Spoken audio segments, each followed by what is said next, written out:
Thank you very much, Kelly. Yes, we are very excited. We are getting closer to the great night of fights that we will be having at the Barclays Center in New York, in Brooklyn. So we are ready to go. As you know, the main event, Danny Garcia versus Salka, which will be a 10-round welterweight fight.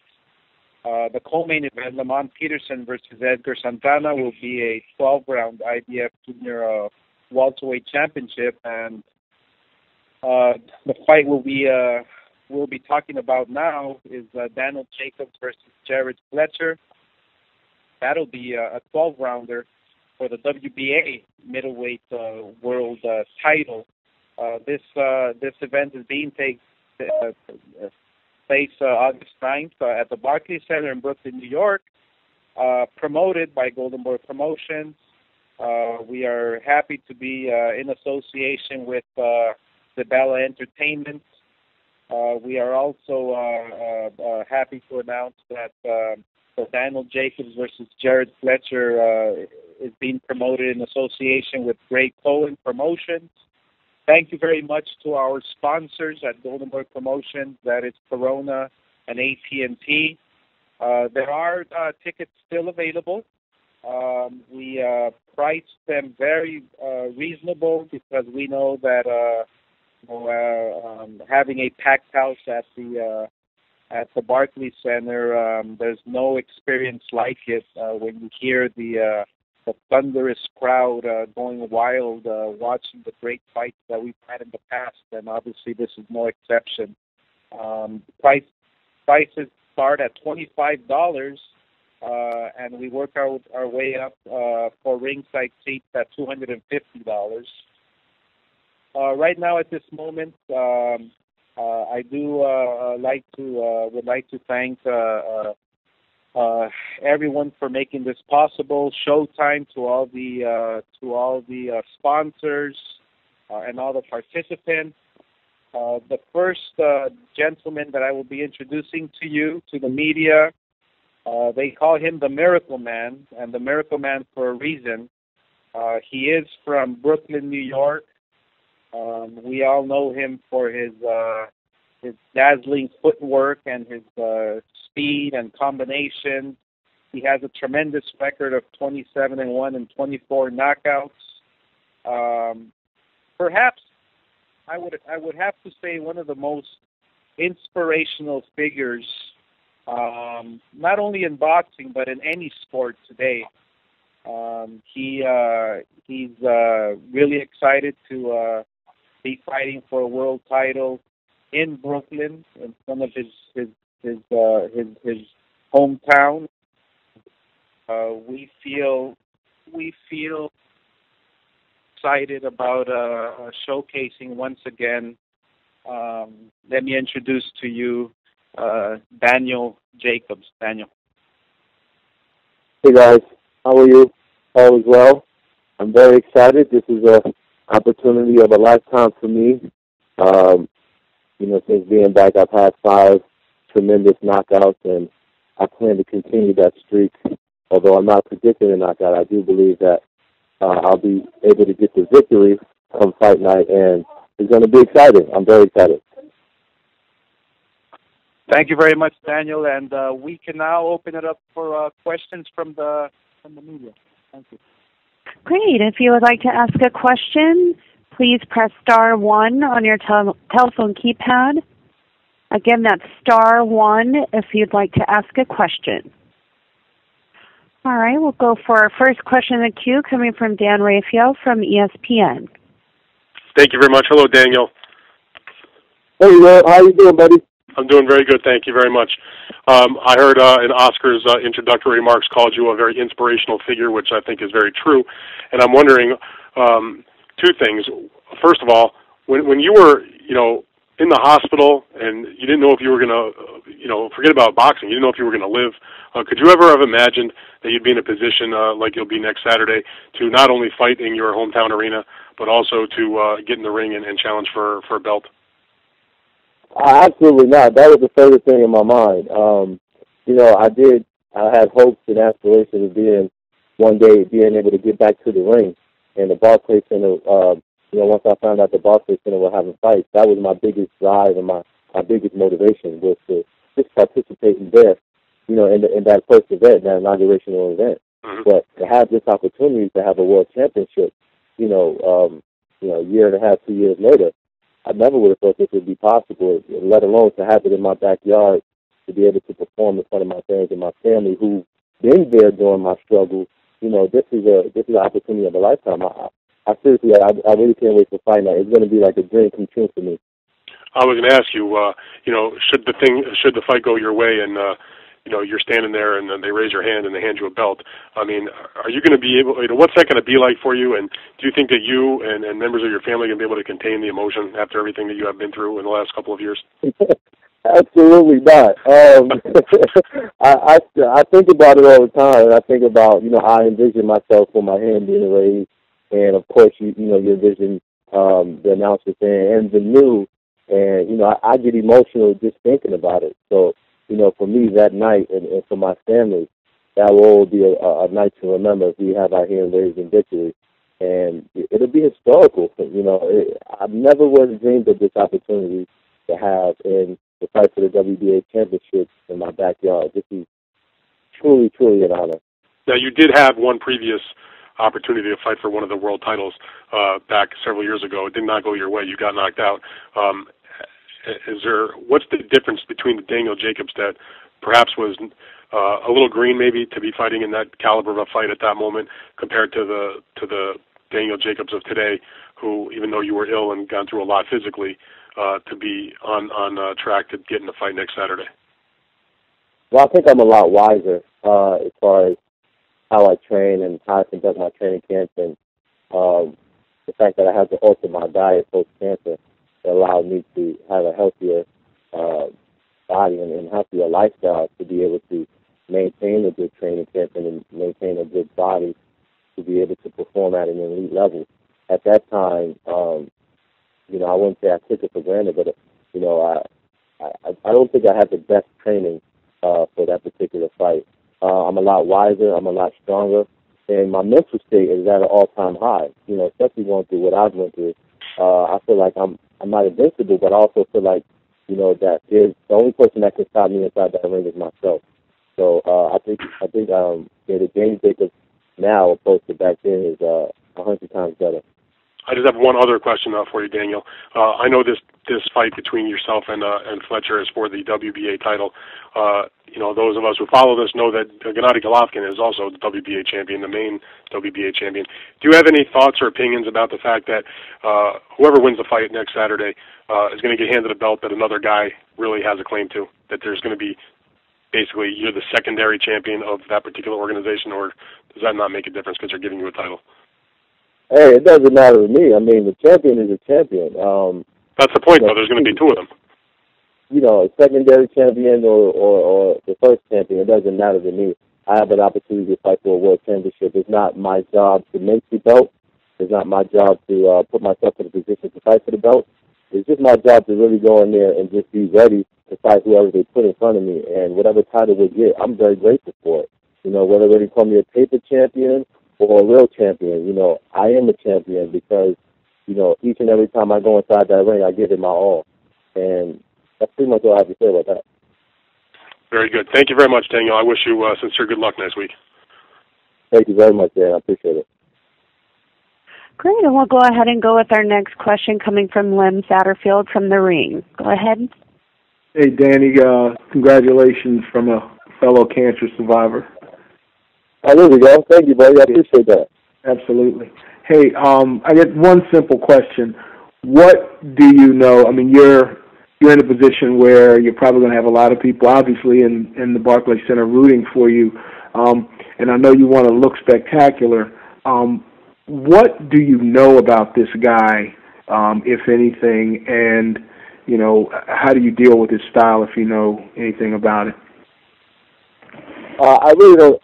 Initially, I really didn't know too much about his style, so I had to kind of YouTube some of his fights just to get a gist of, how he fights and his movements and things of that nature. And to me, it seems as if he's he's an in and out type of guy. You know, his nickname is Left Jab, and I can tell that he uses jabs a lot from looking at his fight. I know he plans on boxing and moving and using his combinations and going the full 12 rounds come August 9th. But for the most part, myself as a champion, I feel like, you know, what a champion does is adjust to any style. I've had over 150 amateur fights, and I've fought all different types of styles from the national to international level. So I don't think that there's going to be anything in there that he can present that I haven't seen thus far. And if it is, it's just my job and my duty to go ahead and adjust and do my best to get the victory. And I guess last question is, you obviously performed, you talked about being in your own backyard. You've obviously performed really well when you've been at Barclays Center. How much pressure is there for you from a personal standpoint to continue that and to look good, given that you could be fighting a guy who could make the fight look ugly? Well, I just have to be a superhero that night, you know. I've trained and during my training, we gave it our all, and we always put it in the back of my mind that I have to be a superhero, that I have to perform at an elite level. So that's already instilled in my mind. There's no over pressure. There's not a lot of pressure for me to go in there and try to knock the guy out. I have the ability to box. I have the ability to move, and I do have the ability also to, if I hurt someone, I can get the job done and get them out of there. So I'm just looking forward to just putting on a show, whether it's a full 12 rounds of just hands flying, combinations, putting punches together, or if it's a devastating knockout. But I look forward to going in there and giving my best, and I believe my best will give me the victory. Thanks a lot, Danny. Good luck in the fight. Thank you very much. All right, and just as a reminder, if you'd like to ask a question, that is *1 on your telephone keypad. Again, *1 if you'd like to ask a question. All right, our next question coming from Jake Donovan from BoxingScene.com. Hey, Daniel. I just have one question. Given the loss that you had to Pirog a couple of years ago, I know it was disappointing at the time that, you know, you were ready for the world champion, or you thought you were ready for the world championship, but are you like a believer of destiny that, you know, all things happen for a reason and that this is the real story that needs to be told in your career? Oh, absolutely. I'm a believer of that 100%. You know, we may think that we have our own plans and we have our own goals set up for us, but you know, it don't always go out the way we see, but we just got to stick to it. And I do feel like everything that I've been through, God is molding me to be all that I could be possibly August 9th, and that's a world champion. So I do feel like that loss wasn't in vain, and I do feel like this is all molding me and setting me up to be a superhero come August 9th and furthermore thereon. So it's just an opportunity of a lifetime, and, you know, I look forward to taking full advantage of it. Great. That's the only question I had. All my other questions are answered. Just congratulations on overcoming everything you have, and best of luck next week. Thank you very much. My pleasure. All right, and our next question coming from Keith Idek from The Record. Hey, Danny, how you doing? Oh, pretty good, thank you. How about you? Great. Danny, it seems there's been a lot of talk, especially with Golovkin having fought last weekend, about who he's going to fight next. You know, all these pay-per-view fights people are mentioning and all these other things. Your name hasn't come up much, but you seem to be in more position to fight him if you're able to win this fight than anyone else. What are your thoughts on, not that you want to overlook Fletcher at all, but what are your thoughts on the possibility of fighting him in the immediate future? I think it would be huge, you know. But for me, how I look at it is, I'll just be, the champ. I'll just be being crowned champ. You know, it's an opportunity that I would love to have to fight him. But I also think that, you know, he's already a superstar. You know, and I think I would have had the opportunity to be a superstar myself. So I think that if I can maybe get a couple of fights, maybe Peter Quillen or someone like that, and then go up to a Golovkin, that's something that I would look forward to doing. But initially, right after the win, I mean, I'm not really in control of who I fight. But if I had it my way, I would probably give me a couple of fights just to solidify that spot and to secure my name and to be considered a superstar of the division and a big threat in the division as well. before we can go ahead and make that fight to where we both can get, obviously, what we deserve for that particular fight. What did you think of his performance Saturday night? I think his performance is great. I mean, I think it's kind of what everyone else thinks. I think that the hype is real, only to think that he's doing what he's supposed to do. Whether or not I believe in the hype, that's a different story. I see flaws in his game, but the power is tremendous. And, Mike Tyson used to say, you can have all the game plan in the world until you get hit, and that changes your whole perspective. So you definitely have to be aware of his power. But, I do see a whole lot of flaws in his game as far as his defense and his ability just to be flat, his inability to move his feet and being flat-footed. So if there's a possibility that we can fight, I look forward to exploiting those things.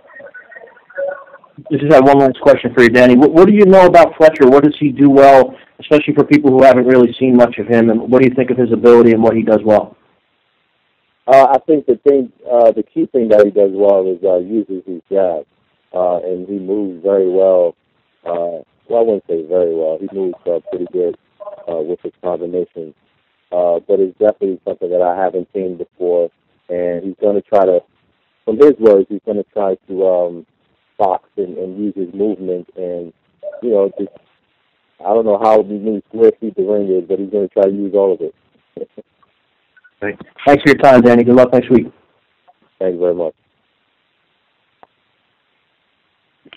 Okay, that was our last question for you, Daniel. Thank you for taking the time to join us today. Good. How are you feeling? How's that going? I'm feeling great. I mean, I'm feeling hype. I mean, you know what? I've been training hard, and even before I got the call, I've been in the gym. So I'm gonna be more than ready come August 9th, and I'm make sure I'm give the fans the fight they looking for, which is an exciting fight. And two fighters giving it their all that night, Okay, perfect. Thank you. And also, now let me introduce to you the champion. He is the IBF Junior Welterweight World Champion. He hails out of Washington, D.C., and as we all know, he has also a very inspirational and difficult upbringing. Inspirational because of where he comes from and how he got to the top, of how he made it, hard work and perseverance. He has tremendous wins against great fighters like Amir Khan and Kendall Holt. He's coming off some great wins, and on August 9th, he knows he has a very tough fight again in front of him. But he's more than ready and willing to shine in front of all the fans at the Barclays Center. So let me introduce to you the champion with a record of 32-2, with 16 knockouts out of Washington, D.C., Lamont Peterson. Hello, everybody. How y'all doing? All right, good, champ. How are you feeling? How's training camp going? I'm feeling great. Training camp is going well. Just ready to fight August 9th. All right, my man. So let's open it up to the media for questions. Thank you very much. All right, and if you would like to ask a question, again, that is *1 on your telephone keypad. *1 if you would like to ask a question. We'll go with our first question in the queue, coming from Dan Raphael from ESPN. Thank you very much. Hello, Lamont. Hey, how you doing? I'm good. Lamont, you had your fight in January against Diarra Jean. You looked really good in that fight. Won pretty clear decision in front of your hometown fans. This is next up. I think a lot of people thought, though, that you might be fighting Danny Garcia, who's in the main event on next Saturday. What were your thoughts about that's not the fight, that you're fighting Santana instead? Well, after I fought that night, everyone who interviewed me, I let them know, I wanted to fight Danny Garcia next because that's what the fans wanted to see. And for me, that's what, if the fans want to see me fight someone, I'm going to push for that fight. So that's what I did, but it just didn't happen. At the end of the day, I'm going to end up fighting, a good fighter in Edgar Santana, and hopefully it can happen next time. Right. I was one of those people that was at that fight, and you did say that multiple times that you were hopeful that your next fight would be against Garcia because, like you said, you wanted the biggest fights in your weight class. Did you push hard for it, and were you surprised that you couldn't have your side get that fight done? I don't know if it was I don't know if it was you that was not pushing for it, or maybe Danny's side, or just whatever happened. It's boxing, and it's a business, so everything got to make sense on that end. But again, if I can win this fight, win or lose, that's the fight that I want to happen. So of course, me winning the fight will make it, more pleasing because I leave with my title, and hopefully he leave with his, and maybe it can happen because it's really the biggest fight you can make at the weight class. It's the fight that the fans want to see at the weight class, and I'm willing to do it. So are you in a situation where if things go your way August 9th that you'll finish up your fight with Edgar and come out to the ring and pay close attention to what Danny's doing in his fight? I'm not going to really pay close attention to it. I pretty much know, Danny's, a top fighter. He can handle himself at that level. And I can handle myself at the level. So it won't be really like me focused on him or anything like that. First thing I have to do is take care of my business, and if I do that, then I'll just be ready to celebrate and relax and get ready for the next one. Okay, thank you for that, Lamont. Hey, Edgar, are you there? Yes, I'm here. I have a question about that for you. Lamont's giving you respect, says he's not looking past the fight, but says he also has aspirations to take on Garcia in what would certainly be the biggest fight that could be made in the weight class at this moment. So what are your thoughts about getting the opportunity not only to win a world title, which most people would consider a big upset, but to also kind of wreck those plans? Well, I'm happy to be the one. I mean, I guess they picked me out the bunch. I feel they committed a big mistake, and I'm gonna be ready to lay it all on the line that day. All right, very good. Thank you. Train hard. I'm gonna be there. To fight. I'm gonna be there to fight. Ain't no doubt about that. All right, Edgar. Thank you very much for that. Appreciate it. Thank you. All right, and our next question is coming from Nube Urgiles from El Diario of New York. Yeah, buenas. Esta pregunta es para Edgar.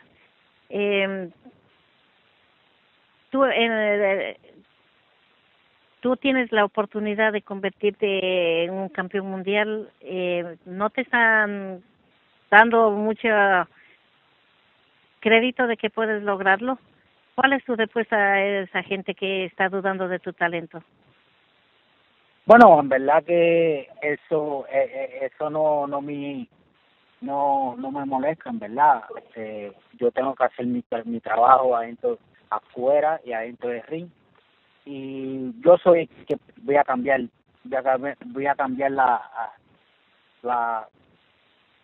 los pensamientos de la gente, en verdad, porque yo cuando gane esta pelea, yo sé que todo el mundo va a estar, Santana, ahora Santana es campeón del mundo. Y bueno, yo me estoy preparando para ganar y va a ser un placer para Puerto Rico y para mí y para mi familia. Let me just 1 second, please. Oscar, actually, Carlita's on the phone, unless you want to do it. You want to translate for us? Thanks. I'll go ahead and take care of it. Okay, go ahead. The question was, what do you say to all the critics who are not giving you a chance in this fight, and he basically said, look, I mean, I'm going to prove everybody wrong. I mean, they made a big mistake in choosing me, and I'm going to prove everybody wrong, and this is for my family, and this is for all Puerto Rico and all the Puerto Ricans. So, they made a big mistake. Okay, la segunda pregunta, ¿cómo te sientes de volver a pelear aquí en Nueva York casi en 2 años?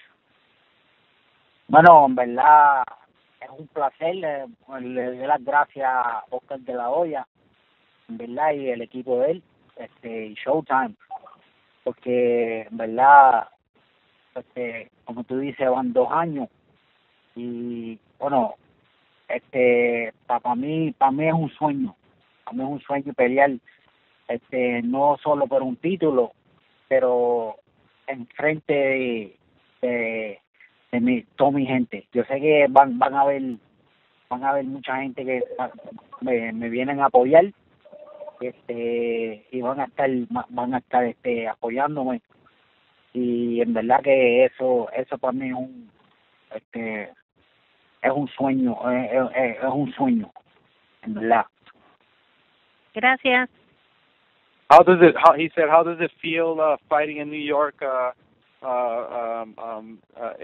the first time in more than 2 years? And he said, look, it's a dream of mine.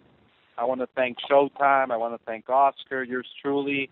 I'm ready. I'm ready to go, and it's a dream come true. So he's going to give it his all, and he's here to win. Yes. Great. And just as a reminder, if you'd like to ask a question, that is *1. All right, we'll go ahead with our next question in queue, coming from Lem Satterfield from the ring. Hey, Lamont, how you doing? I'm good. How you doing?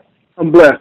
Hey, listen, after such a solid performance in front of a home crowd against De'Ari Jean, is there anything that you personally want to demonstrate or feel that you need to demonstrate further to distance yourself from the loss to Lucas Matisse? No, not really. That was one of those nights in boxing. I've been told y'all that from day one. So I had nothing to prove in the De'Ari John fight. I have nothing to prove now. At the end of the day, we're all fighters. We go out there, we train hard, we give it our best, and we'll go out there to win. So that's what I'll do August 9th. How rejuvenating was it to go back home after that loss and to put on that kind of performance and to bring that momentum into this fight? Well, I would look at myself as one of the best in the weight class. So, going out there getting the victory, was a good thing, and I'm looking forward to another victory. I know Agassan kind of is looking at himself as the underdog. I know a lot of the media is putting him as the underdog. But for me, I'm just going in there looking at it as, it's another fight that I have to win. And I know he'll give it his all. This is his first title fight. I know how it is to finally get your shot. And I know that you're going to prepare and be at your best. So I'm looking for a great fight, and may the best man win. Lamont, thanks a lot and good luck. Thanks. Okay, that was our last fight our last question for Lamont and Edgar. Thank you for joining us. Thank you. And we are now going to move to the final fight and the main event of the August 9th show, Tony Garcia and Rod Salka. So I'm going to turn it back over to Oscar to make the introductions. Oscar? Thank you very much, Callie. This fight, the main event, which we all have been waiting for, Danny Garcia versus Rod Salka, which will be a 10-rounder in the welterweight division. At this time, I would like to introduce to you. He hails from Bunola, Pennsylvania. He has a record of 19-3 and 3 knockouts. They call him Lightning for a reason. It's great to introduce someone who is a proud United States Air Force veteran, You know, he is here to win against Danny Garcia. He's coming off a huge upset against highly touted Alexi Collado, which he handed Collado his very first professional loss April 18, and he expects to shock the world. He's coming prepared. He's ready. Let me introduce to you from Panola, Pennsylvania, Rod Salka. Rod, say a few words on how training camp was going. Hey, thanks, Oscar. Training camp's going great. You know, we're up in the mountains in California, PA. Been up here for about seven weeks. It'll be 8 weeks time of the fight, and we're ready to rumble. Right. Thank you very much. And now let me introduce to you the champion. He has a record of 28-0 with 16 knockouts. And now in his third year as a world champion, Danny has made 5 successful title defenses. You know, he won his first world title in March of 2012 by dropping, by decisioning legendary Eric Morales for the WBC 140-pound title. He helped open Barclays Center for business with a one-punch knockout of Morales in their rematch, which was, if you recall, a 2012 Knockout of the Year candidate. He holds tremendous wins over champions of very high caliber, like Mauricio Herrera, the amazing Lucas Matiz, which he put on a tremendous performance. So here you have a fighter who has been on the big stage, who is ready to perform, who is ready to go out there and once again put on a tremendous show for his tremendous fan base that keeps growing every single day. So let me introduce to you. First, before I introduce the champion, to say a few words. He is the father and trainer, Angel Garcia. If he's on the call, is Angel on the call? My dad, he ain't here right now, but I'm here. so he's trained by the great Angel Garcia. He introduced the champion, Danny Swift Garcia. Danny. Hey, what's up, Oscar? How you doing? Good. All right. I want to thank everybody on this conference call. Camp is going tremendous. I've been sparring hundreds of rounds. Been running my miles every day. I'm very excited for this fight. I can't wait to be back at the Barclays Center to give the fans my third performance at the Barclays Center. I had 2 great performances there already with Eric Morales and Zab Judah. You know, I'm really motivated, and like I say, August 9th at the Barclays Center, it's the Danny Garcia Purge.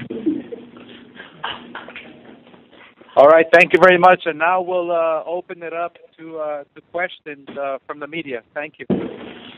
All right, and again, as a reminder, if you'd like to ask a question, that is *1 on your telephone keypad.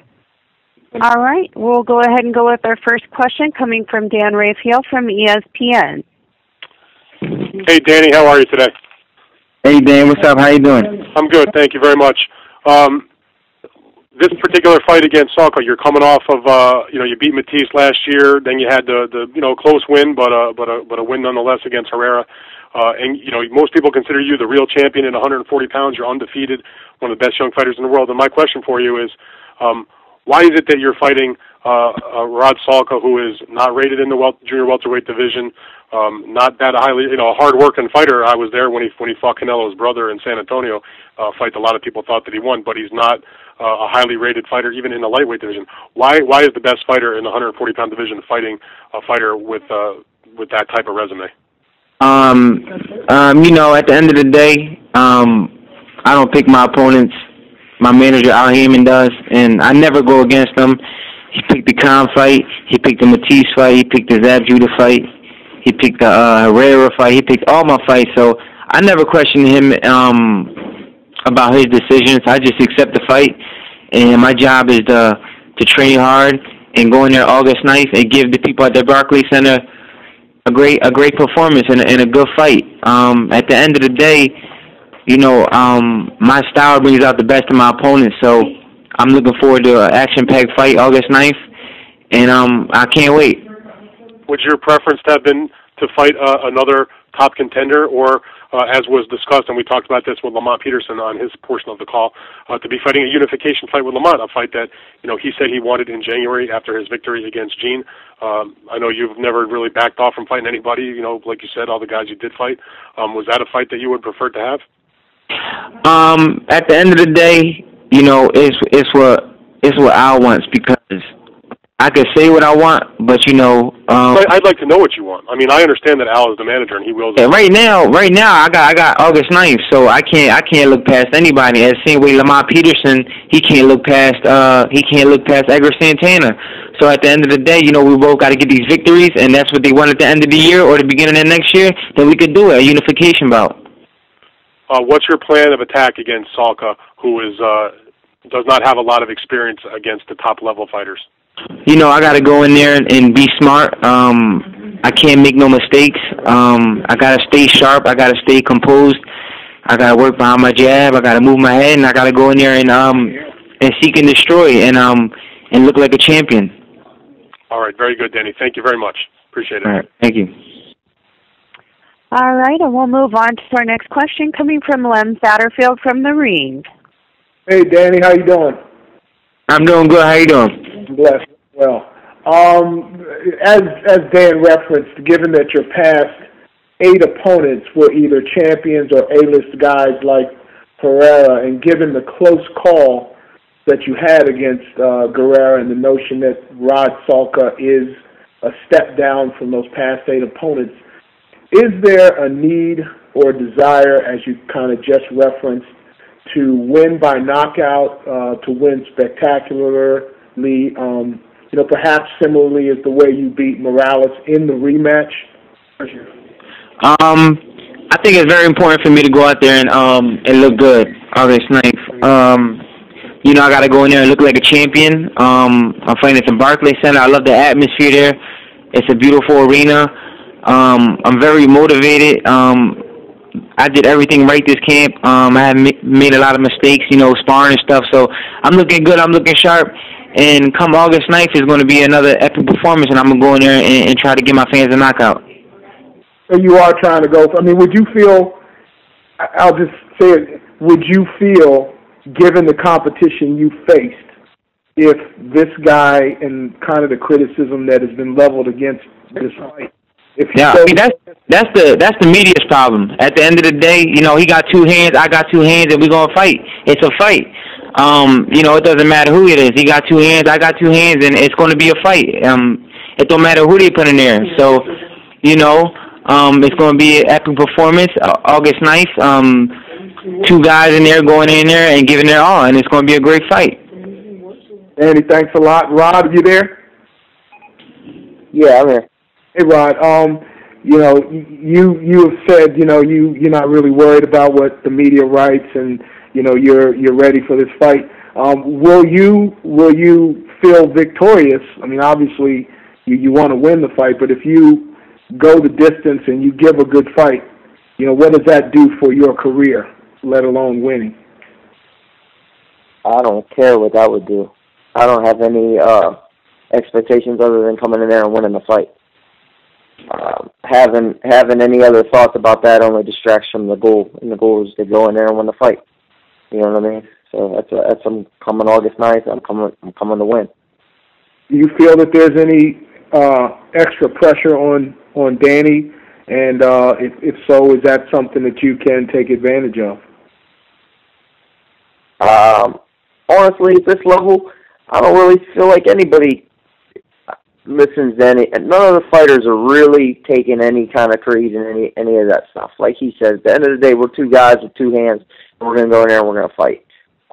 It really doesn't matter what anybody's saying because that's the fact. So I don't think that absolutely not. I don't think there's any more pressure. You know what I mean? I mean, we don't even feel pressure going in there to fight regardless. It's what we do. It's what we do every day. It's what we train to do. It's what we train to do for years. So at the end of the day, we're going in there and we're doing our job. So there really is no pressure there. It's just a great atmosphere. It's going to be an awesome night, and we're going to go in there and handle our business, and we're going to get it on August 9th. Okay, thanks a lot. Oscar, one question for you. Yes. In the event that both Danny Garcia and Lamont are victorious, is that a fight, as Danny referenced, that you would push for the end of the year? Well, I mean, it's a fight that has been talked about, but there's nothing that we can push for now because, you know, Danny Garcia and Salka, you know, as much as this fight has been written about and talked about, these are two live, willing, hardworking, and dedicated fighters that are going to give it their all August 9th. So there's really nothing to talk about looking ahead.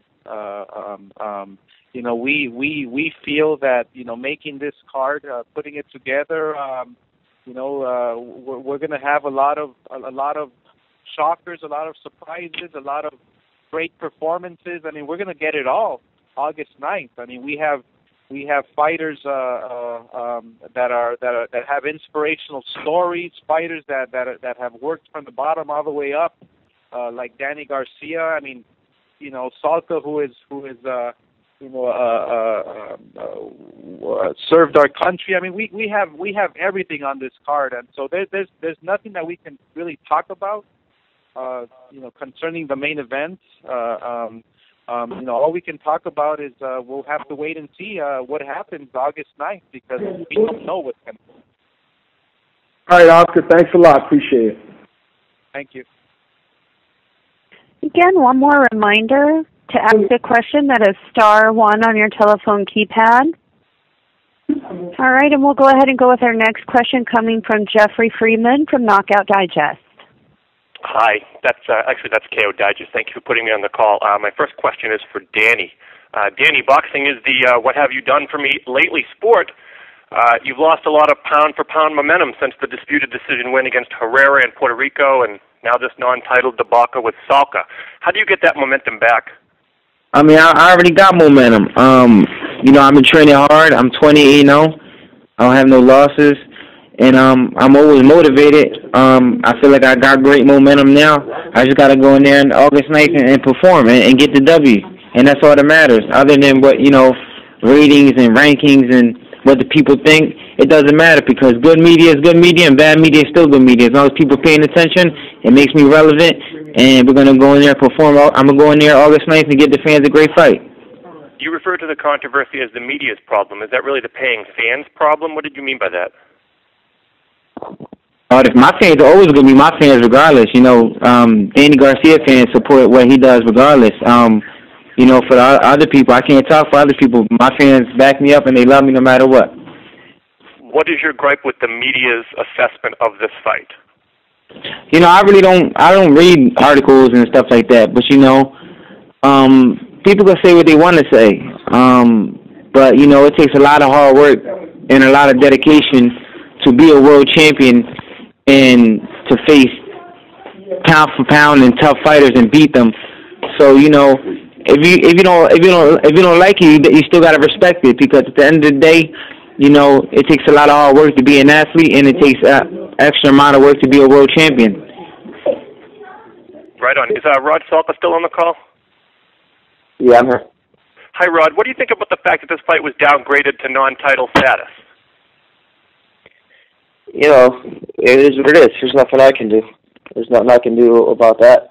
I mean, I'd have rather have been for the titles, but there's, you know, what am I going to do? Is beating Garcia non-title at welterweight just as good for you as beating him for the title at 40? At 140, I guess what I'm asking you is, what do you have to gain aside from your purse? I mean, I'm fighting the best fighter at 140 pounds in the world. I mean, the titles are what they are, but I mean, would I rather fight some guy nobody ever heard of for a title, or would I rather fight some guy everybody knows who he is for no title? You know what I mean? At the end, it doesn't even. That doesn't even. Why wouldn't I want to fight Danny Garcia? He's the best guy out there. It's the biggest fight you could possibly get at 140 pounds.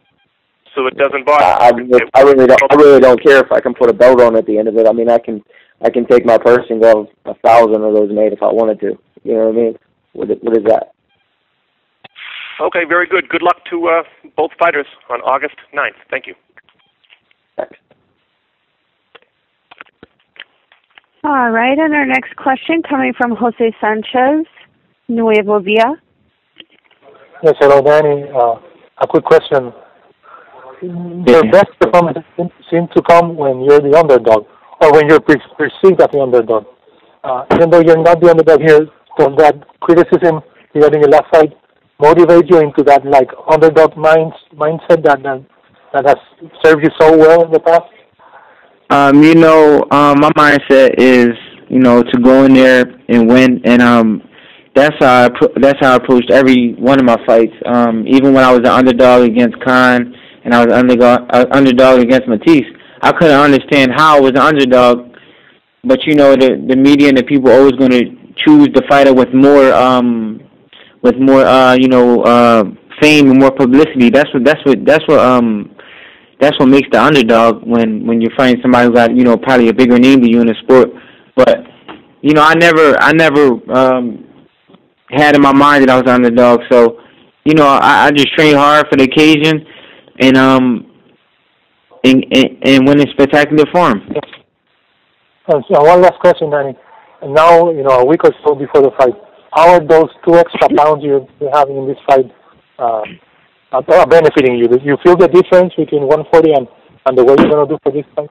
Yeah, I feel a lot energized. Usually at this time, when I gotta be 140, I feel a little bit weak from losing the weight and maintaining, skipping meals and stuff like that. But I'm able to walk around a little bit more comfortable. I still gotta work hard to make the weight. I still gotta sacrifice, but those 2 pounds, as anybody know in boxing, if you're a fighter, 2 pounds make a big difference, and it's helping me. I'm still strong sparring, and I still feel strong working out. So it's going to be a big difference. Okay, thank you both. All right, and again, that is *1 if you'd like to ask a question. And we'll go to our next question in the queue, coming from Jake Donovan from BoxingScene.com. Okay, Rod, when you were fighting Alexei Collado, was it in your mind at the time that you would be going on to fight the very best fighter in the world at 140 pounds? And the reason I ask that, because you've been up and down in weight. That fight took place closer to the lightweight limit, if I'm not mistaken. No, I mean, I wouldn't have thought that I'd be fighting, Danny Garcia in my next fight. But heck, when I was promoting my own shows, I didn't know who I was going to fight my next fight. You know what I mean? It's just the nature of the beast. You never know. It might be a big fight, or heck, I might have been fighting off TV or on another TV network somewhere else. You can't predict these things in boxing. So I mean, I'm happy I did get it. I'm happy that fight went well. I did well, and I'm happy to get the opportunity. As I said, you've been up and down on the scales. What is your preferred weight, and how is it for you to train for a 142-pound fight? Like he was saying, it's I could make 35. You know what I mean? I can make it. I could get down. Heck, I could get down whatever I need to get down to. Right. That's my job. But it's definitely a lot more comfortable for me. 140 pounds is definitely, I don't want to say easy, because you are still. I mean, you're killing yourself in the gym every day to get not only ready for the fight, and not only ready for a war, but to get down to weight and to make sure your body's, as finely tuned as it can be, and you're sacrificing as little as possible to get down to those weights. I mean, I still got to do that to get to 40. Cool. All right, thanks, Rod. And Oscar, I have a question for you. I know, Danny, he said that, Al chooses who he fights, but you're the promoter. You get, I'd imagine you have to have some say. How did this card come about, as opposed to the desired matchup between Garcia and Peterson? Well, look, I mean, we obviously did want to stage the fight that all the media was suggesting, Peterson versus Garcia. But it wasn't a fight. It wasn't a fight that was available. It just wasn't available. It couldn't be made, and so So Salka, obviously, he's well deserving. He has a Rocky-like story, and so we put on a tremendous card from top to bottom, with Daniel Jacobs and with Peterson and with all these big name fighters. So this is a perfect fit for the Barclays Center, and it's like Danny Garcia said. This is you have two fighters that are gonna be ready come August 9th, and the leather will be flying, and it's gonna be a tremendous show. Okay, thank you, Oscar. And Danny, you still on the call? Yes, sir. Okay, great. I just have one question for you. As you mentioned, there's going to be a third fight at Barclays Center. I know you're trying to tap into the Boricua audience in New York. You had your debut in Puerto Rico. Is there any chance that you bring in the title home to Philadelphia one day? That's always a dream of mine, to fight in Philadelphia, on a world title. I don't think there's been a world title fight here in, quite a amount of years. But it wasn't available at this timing. We tried, it wasn't available. A lot of the venues were booked for the time, the fight that they were trying to schedule in that time period. So we went with the Barclays Center, and the Barclays Center is a great place. I love it. It feels at home to me. It's a good place for the people in Philadelphia. They want to go out. They feel like they want to get out the city. They just take a 2-hour drive to New York. Watch boxing and go out in New York after the fight. So it's a good getaway for the people in Philadelphia, and a lot of people from Philly are going to be there, and it's going to be like I'm fighting in Philly anyway. That actually answers my very next question, so I'm going to end it. Best of luck to everyone next weekend. All right. All right, and our last question's coming from Juan Marshall from Pro Am Fight Talk. Yeah, this question is for Oscar. Yep. You there? Okay.